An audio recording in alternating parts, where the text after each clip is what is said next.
Welcome forward here. Today's adventure is the Intenders Handbook, the Intenders of the Highest Good, a guide to intention process, the conscious community brought to you by Tony Burrows.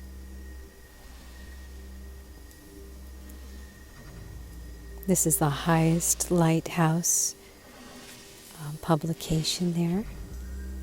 This is the 7th printing from March 2010.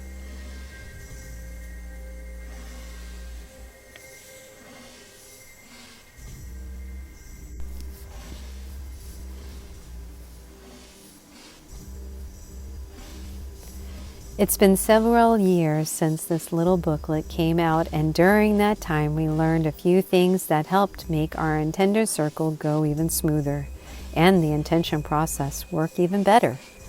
We learned, for instance, to play a tag in our circle. Instead of going around the circle clockwise like we used to, now when an intender is finished saying their gratitudes and intentions, they simply tag someone, anyone, anywhere in the circle.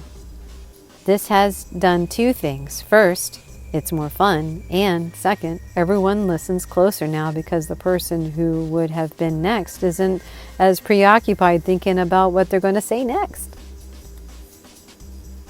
We also had to adjust the rapid growth of our Intender circle. When it began to get bigger, we found that it was the best to write our intentions down in advance. We did this in two ways. Sometimes we asked everyone to write their intentions out before they came to the meeting. Sometimes we provided people with copies of the templates on pages 70 and 71 during the potluck so that they can write down their intentions then. Both of these methods have worked well for us. Similarly, we learned to keep the potluck down to 1 hour or less so that our Intender circles don't go on too late into the evening. We realize that Intender circles, by their very nature, are social gathering which bring people together for a variety of reasons. Oftentimes, the sharing of food and chattering is so enjoyable that the potluck will tend to continue on indefinitely if we don't ring a bell or make an announcement that the circle is about to begin. We also discovered that how we coach newcomers has a great impact on how they view their experience with us. We found that it doesn't help for us to be too picky about how they phrase their intentions. For example, the most common self-sabotaging words that newcomers use are the words "to be." For some reason, people tend to continue using these words in their intentions even after we've pointed it out to them a time or two. What we learned is that when we are too harpish or correcting the newcomers, they begin to feel uncomfortable, and since it is our intention to befriend them, we turn out to be sabotaging ourselves.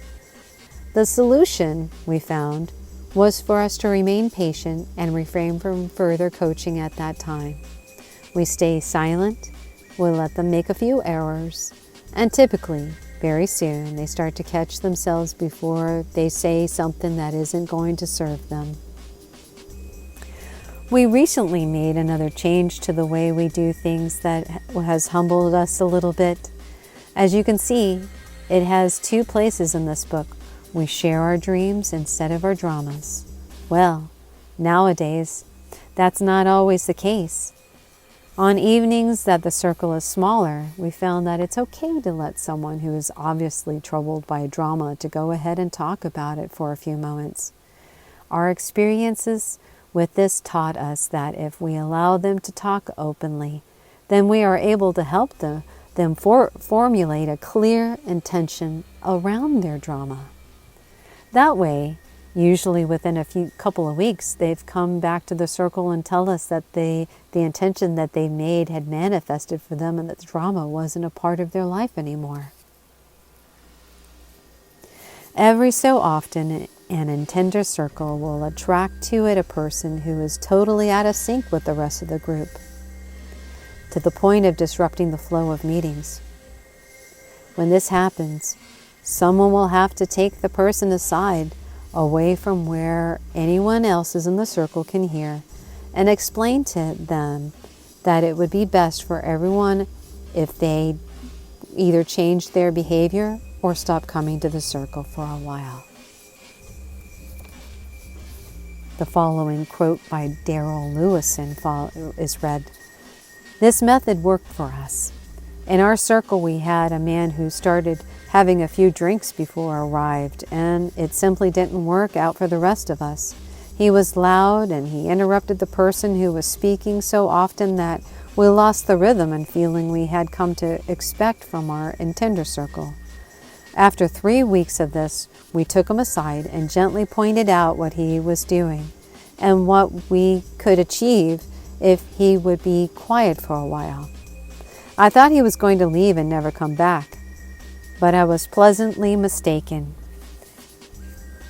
He did leave, but when he came back sober from all then on, it was now a bigger advocate for the Intender circle than anyone. Why? Because over the next few weeks he realized that there is something special that happens when people gather under the umbrella of the highest good. He learned that an Intender circle is worthy of great respect, and in the same way, one would approach something very sacred. End quote by Daryl Lewison.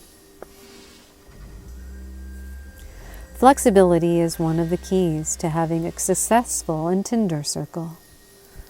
We've had people who ordered our Create Your Own Community package and have asked us what they should do next.